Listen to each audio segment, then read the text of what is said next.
Cek, oke, terima kasih. Assalamualaikum warahmatullahi wabarakatuh. Di sini ada Abah Zul. Abah Zul jangan terlalu banyak berdiri, duduk di depan, Mbah.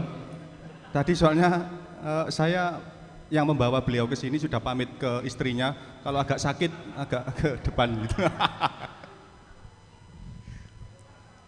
Tahun 2004, saya pertama kali masuk di jurusan etnomusikologi. Tes, disuruh membaca, dan beliau Pak Zul adalah yang mengetes saya. Gitu. Disuruh membaca dan disuruh mengartikan apa maksud dari bacaan itu. Gitu. Beliau bilang bahwa di jurusan etnomusikologi tidak akan ada apa-apanya kalau budaya membaca itu tidak kamu tumbuhkan. Di jurusan etnomusikologi kalau kamu hanya pintar bermain musik tanpa pernah membaca, apalagi menulis, percuma. Gitu. Oh, baru tahu ternyata dunia etnomusikologi berhubungan erat dengan literasi. Saat datang ke sini tadi, saya men-scroll di laman Facebook gitu. Ada beberapa mahasiswa yang memajang fotonya di perpustakaan, di buku tebal gitu, dibalik, terus difoto, klik. Kata-katanya, buku adalah jendela dunia, buku bukan sekedar hamparan kertas, tetapi wacana, ilmu pengetahuan, bla bla bla bla. Saya tahu bahwa dia nggak membaca, tetapi membalik halaman yang paling tengah, ben ketok mau cokeh terus difoto golek angle sing apik. Itu jadi bagaimana kemudian literasi di zaman milenial terdistorsi sedemikian rapuh bagi diri kita. Hari ini kita memegang perangkat handphone. Semua saya yakin memegang perangkat handphone, dan dunia literasi dari yang membaca buku kemudian beralih menjadi dunia virtual, membaca tulisan-tulisan dalam bentuk virtual. Pertanyaannya adalah, seberapa kuat sih generasi hari ini membaca dalam bentuk digital atau dunia virtual dibandingkan dengan membaca buku? Kita tahu koran-koran hampir bangkrut, nggak ada yang beli. Kalau dulu koran itu sumbangan utamanya dari iklan, iklan perumahan, jual beli, pekerjaan dan sebagainya. Tapi hari ini tiba-tiba ada OLX, ada Bukalapak dan lain sebagainya yang menawarkan segala hal dengan gratis. Membaca koran kemudian menjadi sesuatu yang sangat mahal, dan koran-koran sudah hadir di dalam genggaman Anda. Di kelas jurnalistik saya bilang bahwa ketika Anda membaca tulisan yang ada di handphone Anda, seberapa kuat Anda membacanya? Bukankah hari ini kita mengalami apa yang disebut sebagai jurnalisme judul? Semata membaca judulnya saja, ya enggak, dibandingkan dengan membaca isinya. Karena itu media-media online dia membutuhkan klik agar dia dapat uang yang banyak. Anda pernah membaca Tribun? Berapa Anda harus mengklik untuk membaca halaman-halamannya kan? Karena dengan klik mereka dapat keuntungan. Sementara kita kadang-kadang malas untuk mengklik itu, enakan baca judulnya saja. Tapi media juga tidak kurang akal, judulnya dibuat bombastis. 5 hal yang membuat laki-laki mermelek, nomor 4 bikin tegang, wah langsung kok klik, nomor 4 tok sih mbok waca. Ya karena kita hanya membaca judulnya, kita tidak pernah membaca dengan tuntas. Apalagi kemudian hari ini dari judul kemudian kita menumbuhkan wacana-wacana tertentu. Contohnya, Anda sudah menghujat ketika di Jakarta ada bom, tiba-tiba judul sebuah berita, AS terlibat bom di Jakarta. Wah, Anda mengutuk habis-habisan. Kurang ajar, ternyata Amerika Serikat dibalik itu. Amerika Serikat mengebom Jakarta. Ternyata AS diisinya adalah Aris Setiawan misalnya. Tapi kita sudah terlanjur menghujat karena kita tidak pernah membaca isinya, kita membaca judulnya. Jadi hari ini literasi mengalami penyempitan bagi saya gitu, ketahanan untuk membaca. Saya nggak tahu, akhir-akhir ini kata literasi itu menjadi sangat umum. Kalau dulu itu melek aksara, ya, keberwacanaan, kemahirwacanaan, kata-kata itu sempat populer. Terus akhir-akhir ini kan literasi, di mana literasi di mana ada forum-forum literasi di mana-mana gitu. Kata literasi menjadi sangat populer. Ya, persoalannya adalah bagaimana dengan literasi musik? Di sini tadi kita melihat apa jenenge kelompoknya? Cantihi, salah satunya adalah Alen Sahita. Mas Alen tahu, kenal kalian? Wah, nenggone panggung keren banget. Saya ingat waktu di kelas lungguhe pojok nguri ngono. Len, ada pertanyaan? Tidak, Pak. Wah, begitu tampil di atas panggung atraktif sekali. Begitu di kelas, wah ternyata gejala itu hampir terjadi di semua mahasiswa etnomusikologi. Ning kelas sih meneng, adem, ayem gitu. Tapi begitu tampil di atas panggung, sing nonton cewek-cewek dan lain sebagainya, wah atraktif sekali. Terus disuruh membaca, disuruh membawa bahan-bahan bacaannya juga susah sekali. Tapi begitu mereka dapat tampil di atas panggung dan lain sebagainya, itu menjadi ruang katarsis bagi mereka. Saya tidak tahu apakah kemudian budaya membaca itu hari ini menjadi semacam momok bagi kita, ataukah ada sesuatu yang barangkali harus kita perbaiki bersama, bahwa membaca itu menumbuhkan semangat untuk mengerti, memahami sesuatu yang barangkali tidak pernah kita ketahui. Contoh sederhananya adalah hari ini profesi kita mencoba didekonstruksi. Kalau dulu kurikulum di etnomusikologi itu ada kurikulum berbasis kompetensi atau KKBI dan lain sebagainya, kurikulum berbasis kata kompetensi, hari ini kan mencoba dilawan. Profesi kita itu ditentukan berdasarkan atas klaim-klaim dari masyarakat.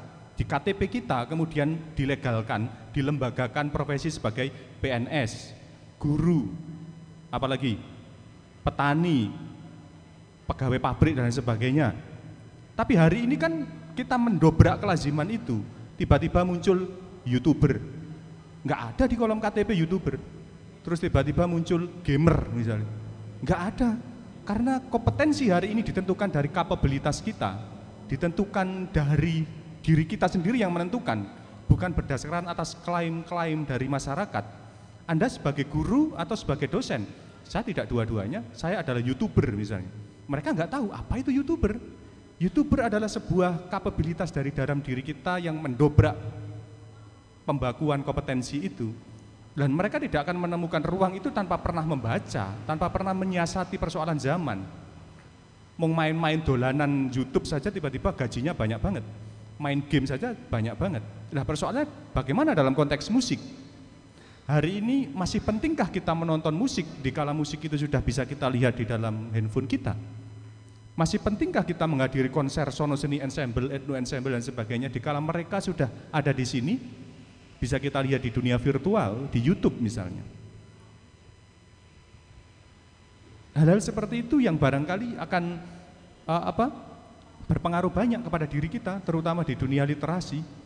Gitu. Bahwa membaca dalam konteks musik, apa sih pentingnya musik harus diliterasikan? Bukankah musik itu enaknya mau dinyanyikan, dimainkan, ya enggak?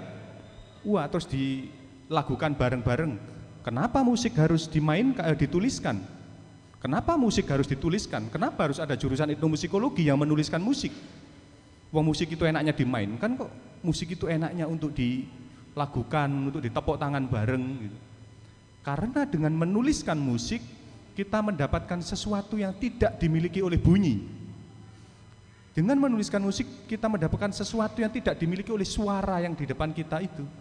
Sesuatu itu barangkali adalah wacana, gagasan, ilmu pengetahuan di baliknya. Itu dengan menuliskan musik. Hari ini, saya nggak tahu, saya seringkali bilang kepada teman-teman mahasiswa, ketika ada konser musik, 1000 orang yang datang, tapi 1 orang yang menuliskan fenomena musik itu belum tentu ada. Ya enggak? Saya seringkali menyindir teman-teman mahasiswa datang ke pertunjukan musik, nggawa kamera gede banget, tapi saya tidak pernah melihat hasil produksi fotonya. Ternyata untuk koleksi pribadi, lah buat apa? Mending di-share ke teman-teman. Anda datang ke pertunjukan musik untuk apa? Kalau hanya sekedar menikmati musik. Karena Anda adalah seorang calon etnomusikolog, kenapa tidak dituliskan? 1000 orang yang datang, 1 orang yang menuliskan musik belum tentu ada. Detik ini mungkin 100.000 karya musik tercipta atau 1000 karya musik tercipta. Di Solo malam ini mungkin ada 100 karya musik tercipta, tapi 1 tulisan yang mengulas 1 musik saja belum tentu ada. Artinya apa? Literasi musik selalu berjalan di bawah atau di belakang kekaryaan. Dia akan selalu lambat. Karena kekaryaan begitu bombastis, ini hanya 1 atau 2. Gitu. Literasi musik mengalami kemandulan. Gitu. Literasi musik mengalami sesuatu yang menjemukan dalam tanda petik stagnan gitu. Kita bisa bertanya, untuk apa kita harus menulis musik? Untuk apa kita harus majalah musik kalau dulu ada Rolling Stone dan lain sebagainya? Kenapa kita harus membaca majalah musik, gosip artis? Kalau kita sudah punya pintu belakang terhadap artis itu lewat Instagram, Facebook, yang bisa langsung terkonek dengan artisnya. Kenapa kita harus masih membaca gosip tentang artis, gosip tentang musik, album mereka, wong hari ini sudah terhubung. Teman-teman semua, mungkin di luar konteks literasi, hari ini media sosial kita, dunia virtual kita, terutama dalam konteks generasi milenial, merubah tatanan struktur kehidupan musik di tanah air atau mungkin di dunia. Kalau dulu saya nggak tahu ya, kalau zaman Anda, zamannya Pak Bondan gitu, di kampung kan banyak studio rekaman, ya nggak? Anak kampung rekaman, dan kui nyewa, Pak Gombloh nyewa, Sono Seni mau rekaman misalnya, nyewa dia gedungnya dan sebagainya, latihan. Anak-anak desa berharap direkam di Gowoning Jakarta, ya nggak? Kita setorkan ke label-label besar, Sony Music, dan lain sebagainya, berharap diterima, kemudian mereka mau mensponsori kita agar apa? Agar kita bisa terkenal. Sheila on Seven misalnya, saya ingat kata-katanya Duta gitu waktu di Trans 7, yang pergi ke Jakarta adalah si Eros. Saya pesan sama Eros, tolong Ros, bawa muka sekasian yang menimbulkan orang kasihan, melas. Setidaknya jika album kita jelek, sutradaranya atau produsernya lihat wajahmu, dia merasa kasihan, akhirnya diterbitkan gitu. Jadi perjuangan mereka dari Jogja ke Jakarta sebegitunya untuk menyerahkan album. Anak-anak desa bermimpi menjadi artis ibu kota gitu, membuat musik, kemudian menjadi terkenal gitu, oke jange gitu, efeknya ya. Tapi hari itu hal itu terdekonstruksi, nggak ada, ya nggak. Siapapun bisa menjadi artis untuk dirinya sendiri karena semuanya memiliki media yang disebut sebagai YouTube tadi. Tiba-tiba mau jogetan nanane ngene iki, dia lebih terkenal daripada lagunya. Sing apa sih? Tunggu iklan sosis sih loh. Jogetan ngene iki. Dia bisa menjadi artis untuk dirinya sendiri dan menjadi lebih populer daripada artisnya. Panggung studio-studio rekaman sekarang gulung tikar karena semuanya bisa eksis, memiliki ruangnya sendiri. Saya tidak tahu apakah teman-teman punya akun YouTube atau tidak, apa isi akun YouTube-nya misalnya. Hari ini semuanya bisa menjadi artis untuk dirinya sendiri dan konstruksi media sosial merubah diri kita menjadi narsistik, ya enggak? Tiba-tiba gue ning kene mantuk-mantuk, status media sosialmu asem nih, pembicaraannya nganyelke banget, waktu suwe tenan nih, misalnya seperti itu. Semua orang memiliki, persoalannya saya bilang di kelas adalah hari ini teman-teman yang ada di depan saya ini nyata atau tidak? Saya kira tidak nyata. Anda pernah nonton film Avatar? Avatar sudah sing eng loh yo, sing dia masuk kotak gitu, kemudian menjadi makhluk lain sing enek buntute. Bukankah Anda hari ini seperti itu? Anda adalah kumpulan daging dan tulang, tapi diri Anda tidak di sini, diri Anda adalah di media sosial Anda, ya enggak? Anda bisa berkeliaran kemana-mana menjadi wujud yang berbeda. Lah, apakah kemudian hal-hal seperti itu mempengaruhi dunia literasi kita di hari ini? Ketika dunia virtual sudah begitu menjajah kita. Gitu. Jadi ini akan diskusi yang cukup menarik bagi saya terutama. Kepada teman-teman, silakan nanti kita akan melakukan diskusi terkait dengan dunia literasi pada hari ini. Musik enaknya dimainkan, enaknya ditonton, musik tidak enak untuk ditulis. Tapi dengan menuliskan musik, kita mendapatkan sesuatu yang tidak dimiliki oleh bunyi. Sesuatu itu adalah gagasan, wacana, dan ilmu pengetahuan. Kita tidak pernah tahu, kalau Anda pernah mendengar karya Parampambam, ya enggak? Luar biasa gitu. Kita hanya mendengar itu, tapi kemudian ketika diteliti, dituliskan, kita baru tahu bahwa karya itu terjadi karena sang komposer ketakutan karena ditagih hutang, ya enggak? Tiba-tiba tukang hutang datang gitu, pintunya dikancing, dia sembunyi di balik meja gitu, diketuk pintunya. Di dalam pikirannya dia dorododong, totokkan pintu. Karena itu hari ini Kompas meliris 50% orang sakit jiwa itu adalah seniman. Iya, silakan Anda baca di Kompas. Orang sakit jiwa itu seniman, karena bagaimana mungkin kita nggak pernah tahu neraka, tapi satu-satunya orang yang bisa mengalami panasnya neraka adalah seniman lewat imajinasi dan karyanya. Kita nggak pernah tahu masuk surga, tetapi seniman bisa menggambarkan keindahan surga lewat lukisannya, dan kita bisa menonton itu. Artinya kan dia orang yang nggak normal, dia berada pada satu sisi yang normal dan yang tidak, dan kadang-kadang dia dianggap gila, padahal dia tidak gila, tapi justru dengan kegilaannya itu dia menemukan sesuatu yang tidak dimiliki oleh orang normal. Begitupun penulis musik, bagaimana mungkin kita harus mengubah bunyi menjadi kata-kata, padahal bunyi itu tidak harus dimaknai, tidak harus dimengerti. Bagaimana kita harus menjelaskan musik, menjelaskan bunyi, padahal bunyi itu tidak harus dijelaskan. Ini adalah tantangan kita, teman-teman, bahwa literasi musik pada hari ini berkembang, terutama generasi milenial, berkembang sangat luar biasa, terutama di era digital dan era virtual yang kita alami pada hari ini. Saya kira itu dari saya, nanti akan kita lanjutkan di forum diskusi. Terima kasih. Oke, makasih Pak Aris. Ya, saya beberapa hal yang saya kutip ya, bahwa media literasi di era milenial memang sangat dekat. Oh, Mas Aris dulu mungkin mau memancing. Silakan Mas Aris.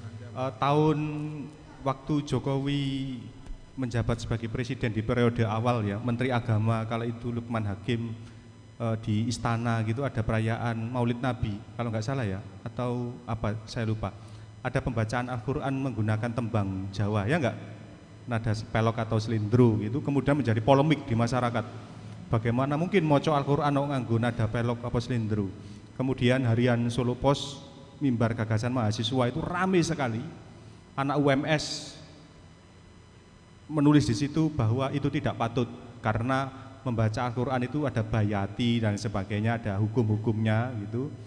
Kemudian di-counter oleh anak UNS bahasa Jawa. Ya namanya budaya musik dan lagu apapun ya sah.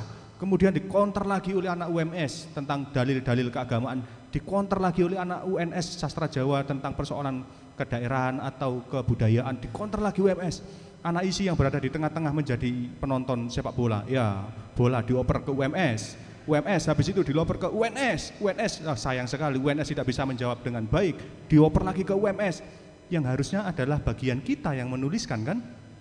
Bagaimana mungkin pelok, selindro, musik, itu kan wilayah kita, tapi selama ini kita hanya menjadi penonton. Sampai redaktur telepon, Riz, mahasiswamu ini di kok orang enak sih nulis tentang masalah musik, belas. Ya karena kita memang, saya nggak tahu apa yang terjadi di dalam konteks itu. Kemudian ketika mahasiswa kampus lain yang kata Mas Gomblo tadi, banyak wartawan yang tidak berlatar belakang dari musik kemudian menulis musik, tapi kemudian orang musiknya sendiri kita juga malas menulis musik. Akhirnya apa? Lahan kita seolah-olah dalam tanda petik ya direbut oleh mereka. Untuk persoalan itu saja mahasiswa UMS dan UNS menulis saling lempar opini dan kita hanya menjadi penonton dan bersorak-sorai di situ. Gitu. Jadi ruang itu yang selama ini tidak pernah kita renggut. Saya selalu bilang ke mahasiswa, apa sih yang bisa dibanggakan dari mahasiswa jurusan etnomusikologi di ISI Solo, terutama Fakultas Seni Pertunjukan? Kita masuk ke lewat tari gitu, ada suara anak-anak lari-lari, wah ini anak tari, nggak pitayet, dia berhenti sediluk nonton, mbok pandelengi. Terus masuk lagi ada keprak wayang, cak, anak pedalangan bermain wayang. Masuk lagi ada suara gending-gending, wah anak karawitan. Mereka sedang menunjukkan eksistensinya. Terus masuk lagi ada anak teriak-teriak, wah teater, bermain teater. Masuk lagi sepi. Apa yang bisa ditunjukkan dari mahasiswa etnomusikologi? Kalau mahasiswa yang lain mampu menunjukkan eksistensinya lewat suara, lewat visual, Apa yang bisa ditunjukkan oleh mahasiswa etnomusikologi? Nek orang yang gone Taman Eden, ramal buku kuliah, karo sok-sok ngombe ciu, karo ngenang ini, wah iki etno iki, rambutnya gondrong, ngawut-awutan, wah etno iki gitu. Kita kemudian lebih identik ditunjukkan tentang struktur ketubuhan kita dibanding dengan wacana ilmu pengetahuan kita kan? Ayo, kalau gitu kita tunjukkan nih budaya literasi kita harus lebih mapan daripada mereka. Pembacaan kita harus lebih kuat dari mahasiswa jurusan yang lain. Kalau anak tari, menari, anak karawitan, bermain karawitan, anak pedalangan, bermain wayang, kita harus bermain-main literasi. Disinilah pentingnya mahasiswa etnomusikologi yang membedakan diri kita dengan mereka. Karawitan ketika diulas oleh mahasiswa etnomusikologi hasilnya luar biasa dibandingkan karawitan diulas oleh mahasiswa karawitan sendiri. Kita tunjukkan itu sebagaimana wartawan musik tadi yang tidak berlatar belakang dari musik tapi kemudian mampu menulis musik dengan sangat baik. Mahasiswa etnomusikologi harusnya lebih daripada itu yang hingga detik ini masih belum muncul ke permukaan. Jadi ayo kita bareng-bareng belajar mengambil kesempatan itu. Itu Pak Bondan. Ya, nah tuh